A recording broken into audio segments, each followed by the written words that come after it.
So welcome everyone. I see that we have quite a few families here, so if you're worried that your children are squirming around, I can assure you Dr. McKetta loved children, so you have nothing to worry about. For those of you who don't know me, I'm Tom Truscott, the chair of the John J. McKetta Jr. Department of Chemical Engineering at the University of Texas at Austin.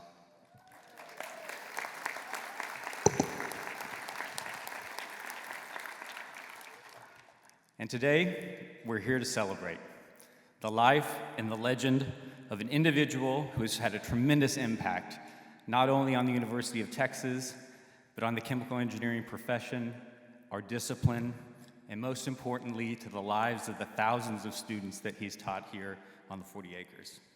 So joining us to honor John and to provide some brief remarks on his legacy at the University of Texas, we have with us Greg Finvis, the president of the University of Texas, Sharon Wood, the dean of the Cockrell School, Peter Benz, distinguished alumnus of the Cockrell School, and Elizabeth McKetta, who's the granddaughter of John McKetta and just wrote a wonderful biography telling the story of his life.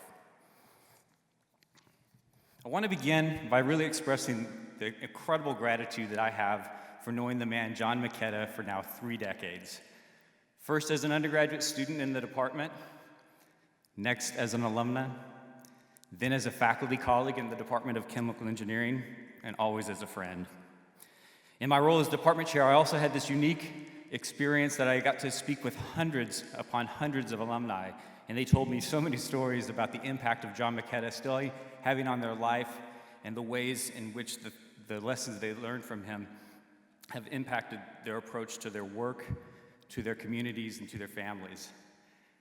And the stories we heard, everything from the legendary McKetta picnics, where John and his wife Pinky literally opened up their homes to the chemical engineering students and faculty, to the calls the former students would expect once every year early in the morning on their birthday, to the wonderful handwritten letters that surprisingly we would receive occasionally when we had our latest achievements and successes.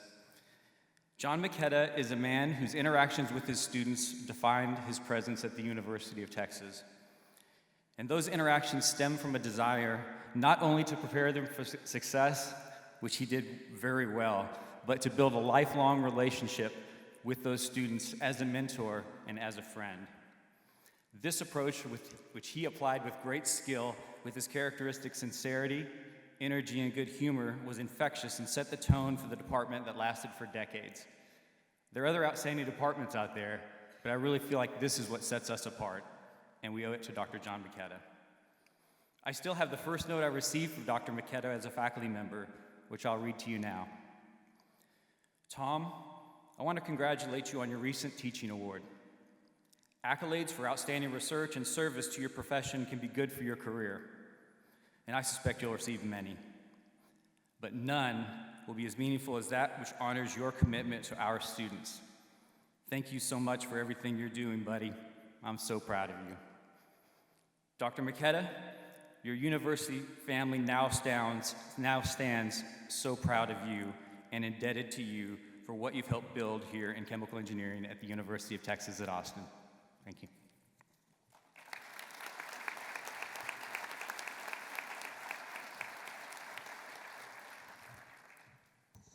Well, thank you, Tom. And good afternoon to everyone here. Welcome to the University of Texas. This university, this campus, these 40 acres here are at the center of Austin.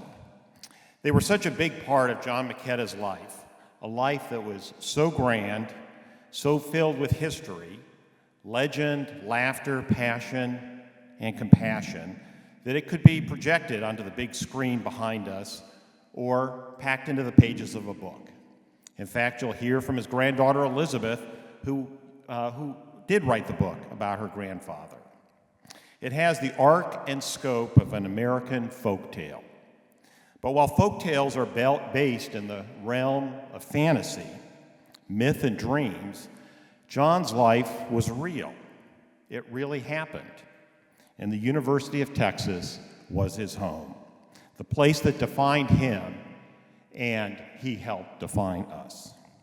John was a brilliant researcher, his publications and an encyclopedia were seminal in the evolution of chemical engineering as a discipline. His counsel was sought by 5 U.S. presidents. Now, if he had simply done the groundbreaking research, published, and advised leaders, his legacy as a chemical engineer would have been assured. But as we know, that's not John's whole story, not even a little bit. More than anything else, John was a husband to Pinky, a father and a grandfather and a great-grandfather, a teacher and a mentor and friends to literally thousands of University of Texas graduates. He always understood that regardless of what he personally had accomplished, his students would go on to do even more. So his mission was to teach and to inspire them, and that he did perhaps more effectively than any other professor at the University of Texas in our history. Now, in my earliest days as dean of the Cockrell School of Engineering, I was often asked, had I met John McKetta? I hadn't. But I was hearing so much about him that it felt like I was already getting to know this guy. The stories of the chalk being tossed at sleeping students, the classroom door locked for anyone who showed up even a minute late. And then the one time Johnny himself showed up late, and he was carried by his graduate students to the nearby beer hall at 8 in the morning. The birthday calls to his former students, and oh yes, the fact that he was bursting with energy at over 90 years of age, having served the university for more than half a century. I had to meet that guy. And of course I did.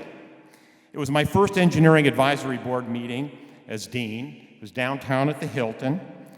Carmel and I walked into a large ballroom filled with guests. Many of you were there. I saw a big group of people. They were all standing close together, forming a semicircle, huddled. And their eyes were focused at the center of the huddle. And the person at the center was Johnny McKetta. He was speaking passionately, reeling in this impromptu audience of engineering advisory board members and guests. And after a bit, he noticed me, the new guy in town, the new dean, and he came over. He threw his arms around me, gave me a big hug, and with his eyes twinkling and a broad smile, said, "I'm so glad you are here." And he said those words with sincerity and with warmth. He invited me in, and we became friends. He taught me about the university, gave advice, and more than anything, shared his pride in the Department of Chemical Engineering, and he never let me forget that. And he talked about the belief in his colleagues in the department and his many students. Now, in my years of knowing Johnny, I saw a man who lived for the present, and he lived for the future. He didn't worry too much about missed opportunities or regrets. But I have one regret. When it comes to my time with Johnny, one thing I wish I could have done differently. Many of you here, I know, joined us in 2012 when we officially named the Department of Chemical Engineering for John McKetta. It was a celebration of his lifelong contributions to the field and to our great university. And thousands of his former students had raised over $28 million to make that naming happen. After the dedication ceremony, there was a dinner, and the speaking program was designed to end early so Johnny could return to Westminster. Well, the program changed. Completely off the cuff, Johnny, at age 97, took the mic in front of the room with everybody seated for dinner, and he started talking. He started telling his life's story, that larger-than-life story, the Great Depression, the coal mines, the welterweight boxing champion, the book that he read that transformed him from a miner to an aspiring chemical engineer, the handwritten letters to 54 college presidents asking if they would admit him as a student, but he didn't have money to afford college, The degrees he earned at Tri-State in Michigan, the love story with Pinky, the World War II veterans who he taught at the beginning of his career here at the university. This was the life story that I'd heard in bits and pieces, but never in its entirety, and never from Johnny McKetta. It was deeply moving, and there were tears in the audience, a lot of laughter, and a lot of love. Now, I started this story mentioning a regret. It's just a little one, that we didn't have a video camera to record Johnny telling his story. I wish we could have it here today for all of us to see. But I guess we all have something better. His imprint on our lives, he helped shape us, he changed us, and we are better because of John McKetta. So I'll end this brief talk with a message to you, Johnny's family, his friends, his students and colleagues, and I'll borrow and repeat those first words that he said to me in my new home at the University of Texas. I'm so glad you are here. Thank you.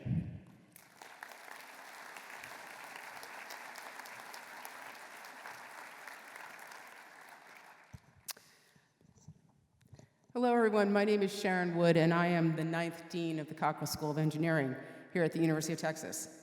One of the great honors of holding that title is sharing it with John McKetta, whose leadership and dedication over his 70-plus years at UT Austin lifted the school to new heights and changed the lives of generations of students and faculty. From the day that he joined the chemical engineering faculty here at UT in 1946, John dedicated himself to advancing both the university and the field of chemical engineering. And as we all probably know, that dedication extended to his wardrobe, his cars, and pretty much anything that could possibly be made in burnt orange. John certainly set a high standard of achievement for everyone in the Cockrell School. From his service as an energy advisor to 5 U.S. presidents, to his prolific authorship of more than 80 books, John distinguished himself as an international leader in the field of chemical engineering.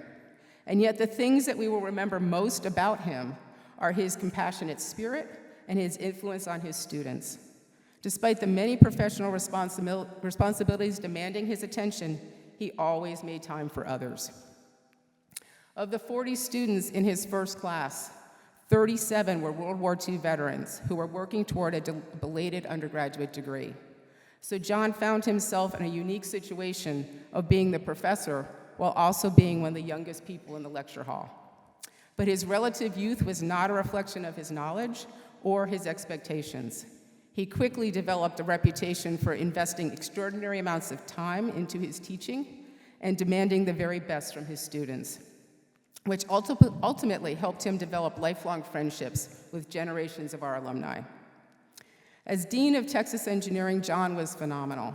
He helped the faculty become better educators, he encouraged women to pursue engineering, and he worked tirelessly to foster a stronger engineering community, elevate the school's research efforts, and enhance the educational experience for our students.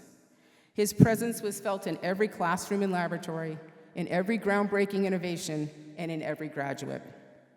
Among the lasting imprints of John's tenure as dean was the establishment of the graduate program in biomedical engineering, which laid the foundation for what is now our Department of Biomedical Engineering. He also was a true champion for engineering at UT, so during his time, we nearly doubled the size of the engineering faculty, and we experienced a significant increase in the overall prestige of our programs. In the decades that followed, John continued to make an extraordinary impact, not only as an inspiration to the students and the faculty, but also through his generosity. When he made the decision to give $1 million, the total sum of all his university paychecks, back to UT Austin, he encouraged thousands of alumni to match his gift, thereby strengthening the strong community that he had so carefully built. It was only fitting that the department was officially named the McKetta Department of Chemical Engineering in 2012. In summary, John showed us what it truly means to teach the next generation of engineering leaders. He introduced his students to fundamental concepts in chemical engineering, but more importantly, he demonstrated the importance of being a mentor and inspiring others. John knew how important it is to let people know that you care about them, like when he called his former students every year to wish them a happy birthday. And his primary goal was to help his students reach their full potential, not just as engineers, but also as people. John's life cannot be measured by his impact on the Cockrell School or the McKetta Department of Chemical Engineering. The people whose lives he touched are now changing lives all over the world. That is the legacy of John McKetta, one that our community will celebrate for decades to come. Thank you.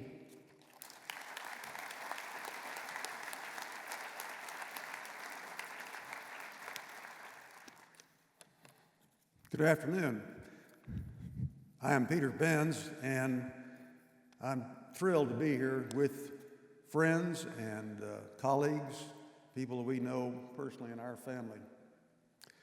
We're here this afternoon, of course, to celebrate the life of a wonderful teacher, father, grandfather, great-grandfather, and really one of the most profound leaders in our history of our industry. I am personally honored to have the opportunity to reflect on the life of our dear friend, John McKetta. Through me are the thoughts of the eyes of several thousands of students. I read this afternoon, over 6,000 students he's had as students. Amazing. I arrived at UT in the fall of 1955, enrolled in chemical engineering thanks to the encouragement of another mentor, my high school chemistry teacher. Johnny was the chairman of the department back in 1955, and I thought I was a little bit too young to make introductions at this early stage. I wish I had, but that would come later on. It took me 2 years to have my first and only class under Johnny. Many of you all in this room I know remember Chemical Engineering 317. I can tell. It was the introductory course to chemical engineering in our chosen field. The only downside for this particular class, it occurred at 8 o'clock in the morning, Tuesday, Thursday, and Saturday. Do we still have those early hours? That's terrible. At that time, we did not have a chemical engineering building, and we met in some classroom upstairs in the chemistry building. I remember it well. I can smell it from here. Frankly, I was overwhelmed by Johnny's presence. Admittedly, all of our class, and I can see them here and around, that we were a bit intimidated, probably because he mixed his now famous humor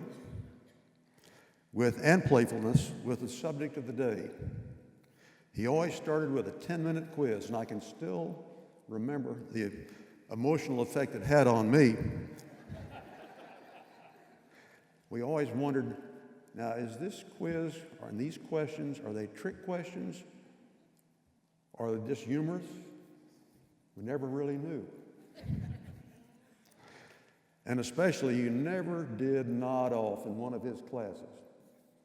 I think I was the recipient of an eraser back in those days, but it might have been a piece of chalk, and I understand even a set of car keys. His classes were certainly unique, would have to admit. Yes, he was very punctual. Greg kind of picked one of my stories up, but I wish I had been a part of that class when we locked the door on Johnny and adjourned to Schultz's. That must have been fun. The stories of Johnny and his students are rampant. They really are. The one I like especially, you all remember he had a red convertible. Maybe you don't. Well, while he was teaching, several of his students picked the car up, it was a small car, picked the car up and placed it right between two other cars. You couldn't get out. Johnny, of course, in his own way, thought it was funny. Somehow he got four of the guys to pick it up and move it back out.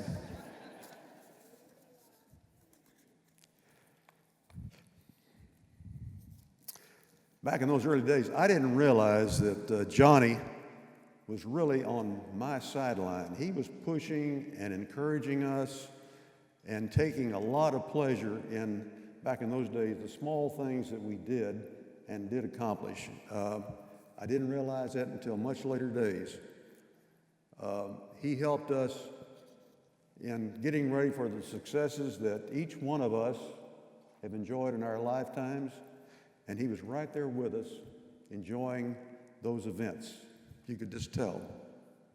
Johnny and Pinky were a deeply generous couple. We've already mentioned the picnics that were started in 1956. He would ask the students, girlfriends back in those days, or wives, to come out on Saturday and have a lot of fun in his place on Lake Austin. A lot of fun. Several years later, Claire and I were living in Baytown, and I thought it would be a great idea to go to the picnic. So we got ourselves up and started driving toward Austin. Little did I know, I had not seen the weather forecast, but Austin was under a flash flood warning. The picnic was canceled, I found out later on, but we kept at it. We got to Tortuga Trail, remember down by the lake. We finally got to his house. We arrived. Pinky and Johnny were playing gin rummy by themselves. Didn't matter at all. We were greeted with open arms, and we had a delightful afternoon with them. They're just so hospitable. Johnny's interest in the department and his students continues even today and beyond, I'm sure.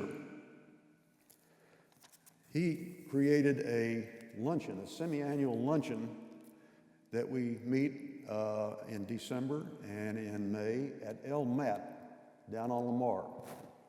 And we always have one of the young professors come and tell us what good things are going on in our department, which is a lot of fun.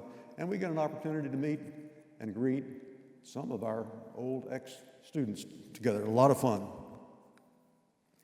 Personally, I'm going to miss Johnny's twinkling eye. Can you just see those eyes? Smiling and happy all the time. Unbounding optimism. And his expression of love that greeted us at each meeting. And especially those annual telephone calls on our birthday.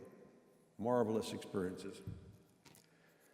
We really are all part of the McKetta family, and we're happy about that. Personally, he is my father figure, and this came out of the belief that he had in me in those early days. His legacy in all our lives will continue in the future years, no doubt. Finally, his hallmark, I think, can be summed up in this one sentence. Forget accolades, forget presidents, forget everything, but never, ever forget your students. That's Johnny McKetta. Thank you for your life, Johnny. We love you so much. Amen.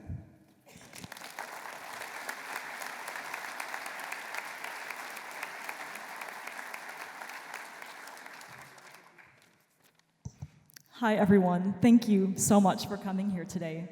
And speakers, thank you so much for these great stories with the letter and the story at the naming and sharing the deanship and the recipient of the eraser. These are wonderful. I'm Elizabeth Sharp McKetta, and I'm Johnny McKetta's second granddaughter, daughter of his middle son Mike and wife Sally Sharp. I'm also the writer of his biography, which I called Energy because his phenomenal energy level is one of the qualities that everyone I interviewed mentioned. My mother and I are both professional editors, and we read over the book very carefully before we showed it to him, and still he caught the first 2 typos.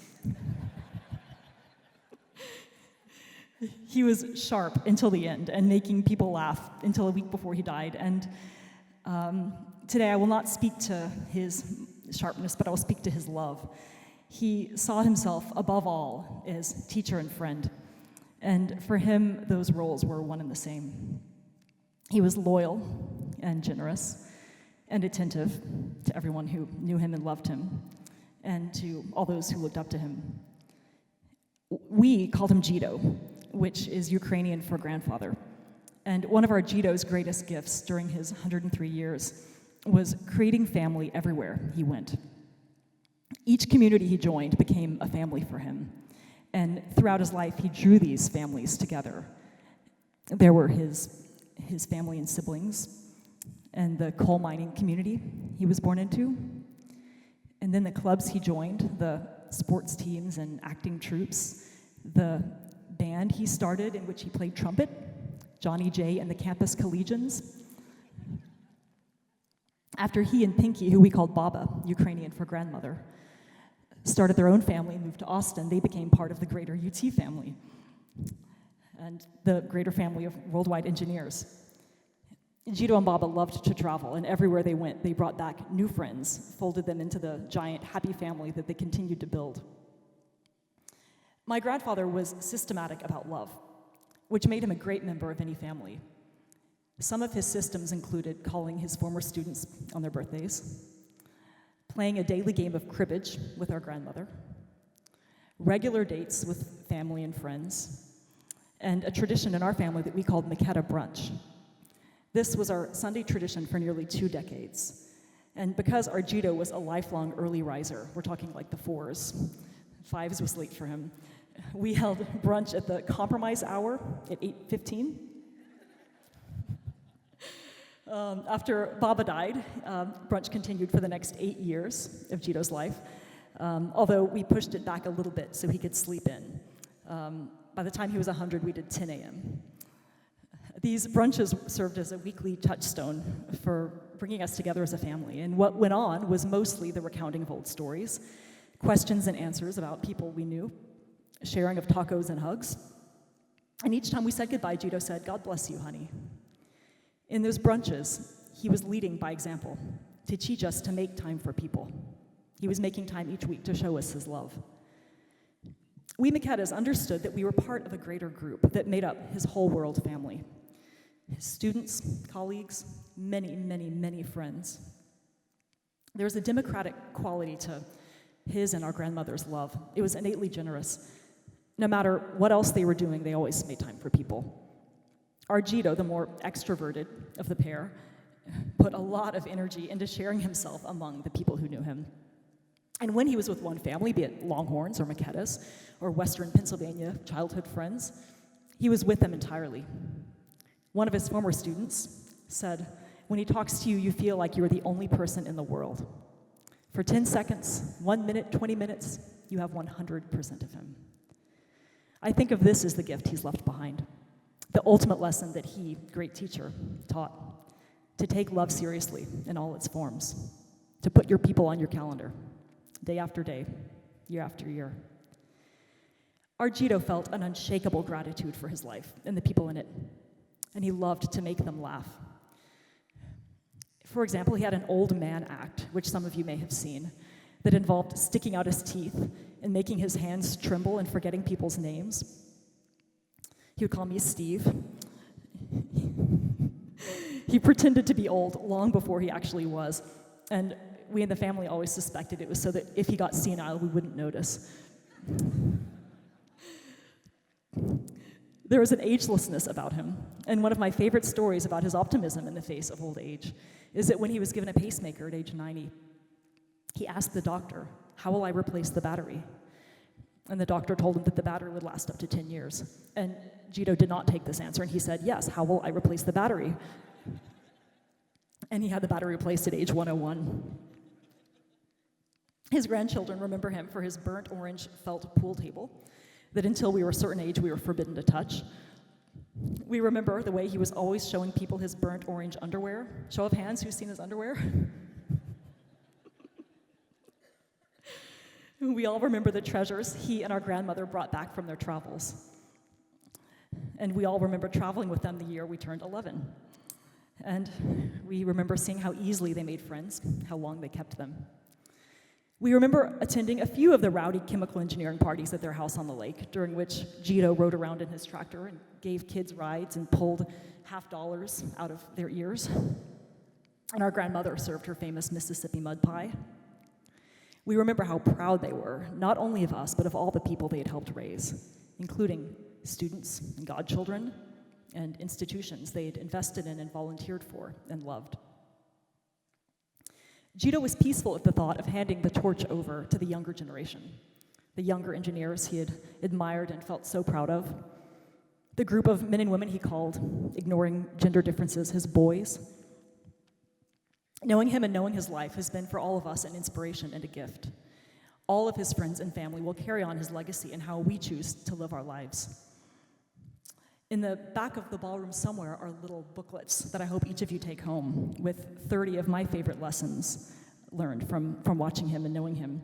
But in closing, I would like to share with you a few of my very favorite, some of the ways that I wish to try to carry on his spirit. Invest in people wherever you go.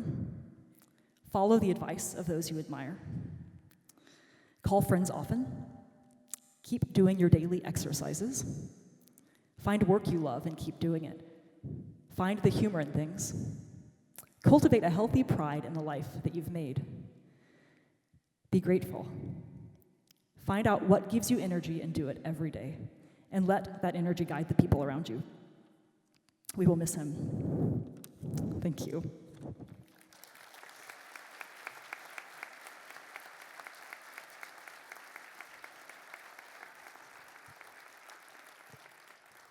So now we're going to take a few minutes to watch a short film that I know that some of you have seen, but we thought would be really a special moment to share together.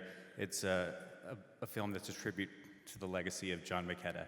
And then afterwards, we invite you to join us outside for a reception. Thank you.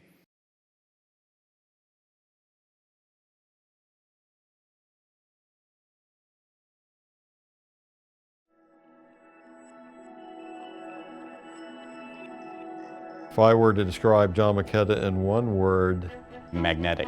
Very outgoing. Heartfelt. Compassionate. Excellence. I would rather use two words, which is your friend. From 1915 to 2016, John McKetta saw huge change, and when I studied his childhood, the things that he did not have are notable. I came from a Ukrainian family. They were unhappy with their situation at home, and everyone heard about the heaven across the Atlantic Ocean. That's what Dad called it. It was a tight family. He admired his older brother so much and loved his sister. The three of them would travel from town to town with the parents as the seams of coal would dissipate and they'd have to move on. He started his adult life in the coal fields around Pittsburgh and had to go into the coal mines. He always wanted to be a coal miner, just like his father and his brother. Growing up, I couldn't wait until I went to coal mines until the first day I went in the mine, and I hated it. I couldn't stand it. It was terrible. There was no fan, no movement of air. There were methane gases and high sulfur gases. Coal miners had to work on their belly. It was all pick and shovel. I would say once a month someone was killed.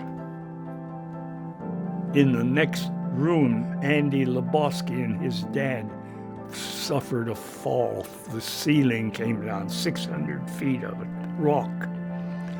It took us 3 days to find their bodies. It was heartbreaking.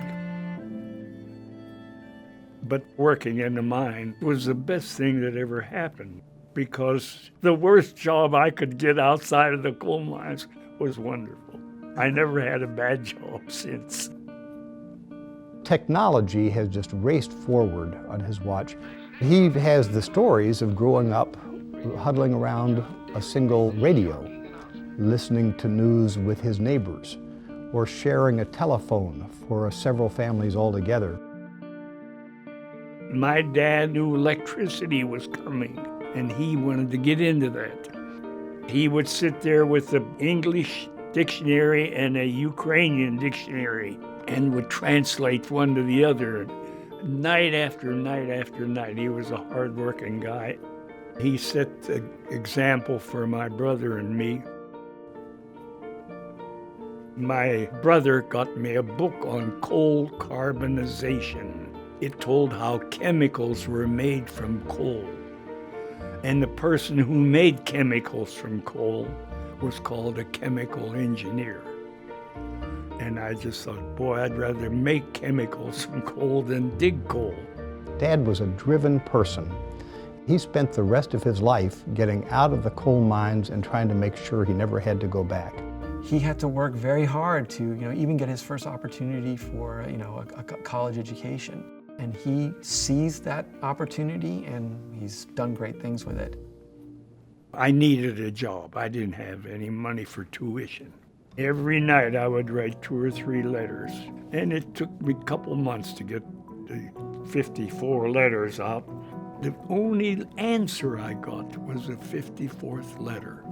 The president of some little school in Indiana wrote me and said, yes, we will admit you, and we will find a job for you somewhere on the campus. I decided I would really like to go into teaching. Since I had some experience in industry and there was a war on, I had offers from Wisconsin, Michigan, Ohio State, and all over. But Texas just stood out.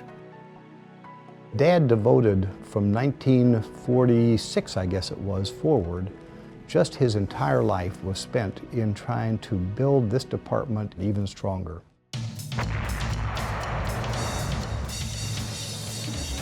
I came in 46. The war was over and the veterans came. At University of Texas, we went from 6,800 to 14,000 students in 1 year, and they were wonderful. They'd been overseas fighting for 4 or 5 years. They had a chip on their shoulder and I wanted to learn, and I loved that kind of thing. These veterans, it was not unusual for them to say, sir. Several of us didn't get what you talked about on your lecture. Could we meet at 4 o'clock? Damned right. You'd have 15 or 20 that would come, and they wanted to know more. When I think about the influence John's had in the department, I think about the role he's really played in building what we are today. He was pivotal in many of the early decisions and investments to embrace emerging fields that have become the core of chemical engineering. In the days that I came, I could see that chemicals were coming from gas and oil. Most industry would find out that everything was made of chemicals. You're needed in every area. So things changed a hell of a lot. Johnny, when he arrived in 1946, was one of the first who set that culture.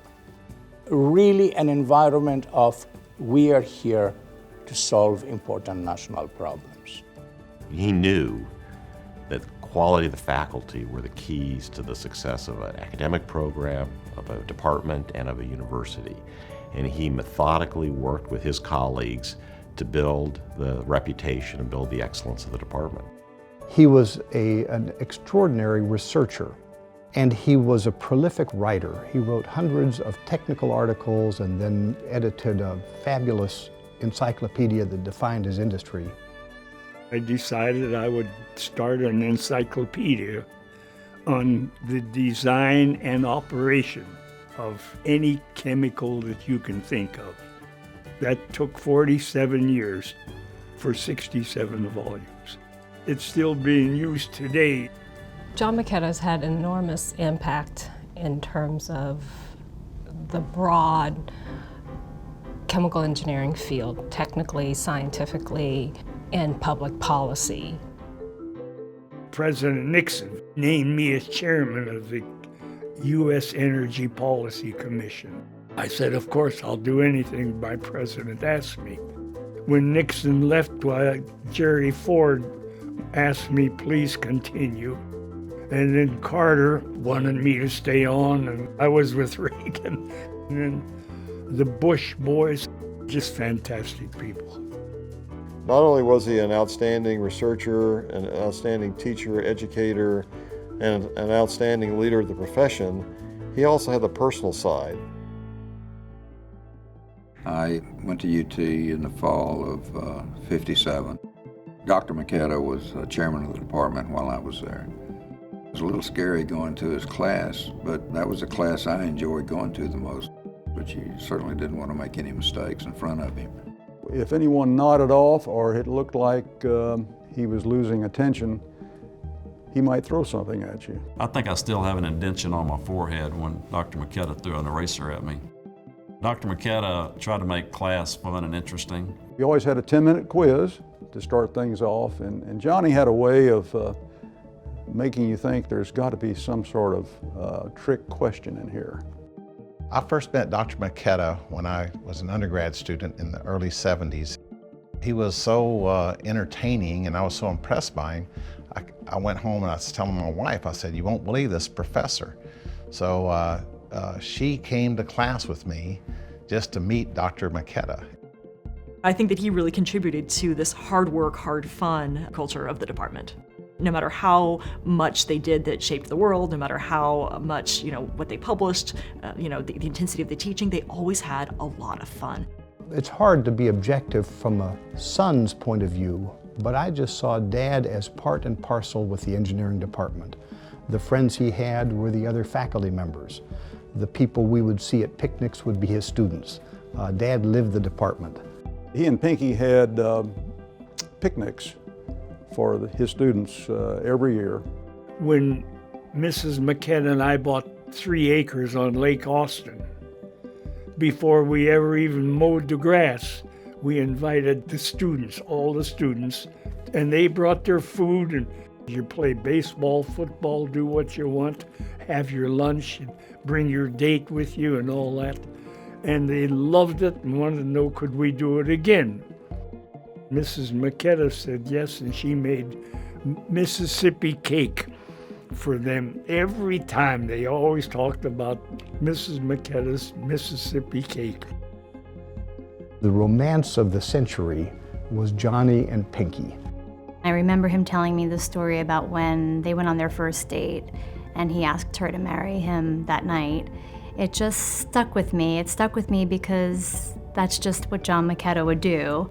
That was a romance that just overwhelmed the entire time of his teaching at the University of Texas. I tell people I was born with 4 aces. My mother, father, sister, brother, and I married my 5th ace, and you can't beat 5 aces. He had this tremendous energy, this tremendous charm and social energy, but also he was very impatient. Her gentleness and ability to keep him calm is, I think, part of his greatness. When John came to this department, it really wasn't a ranked program. It wasn't a well-known program nationally or internationally. And if you look at the arc of the success of the Department of Chemical Engineering, the arc of the success of the university as a whole, John, it was one of the enablers of that.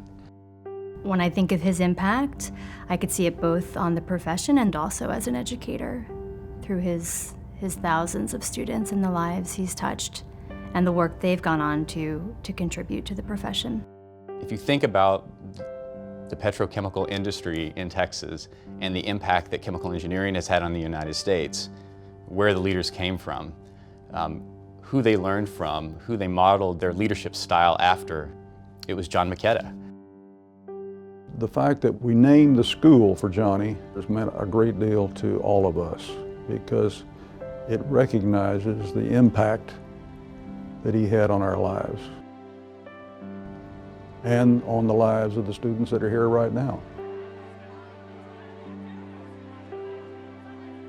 I actually did get the opportunity to meet Dr. McKetta very briefly last year at the McKetta tailgate.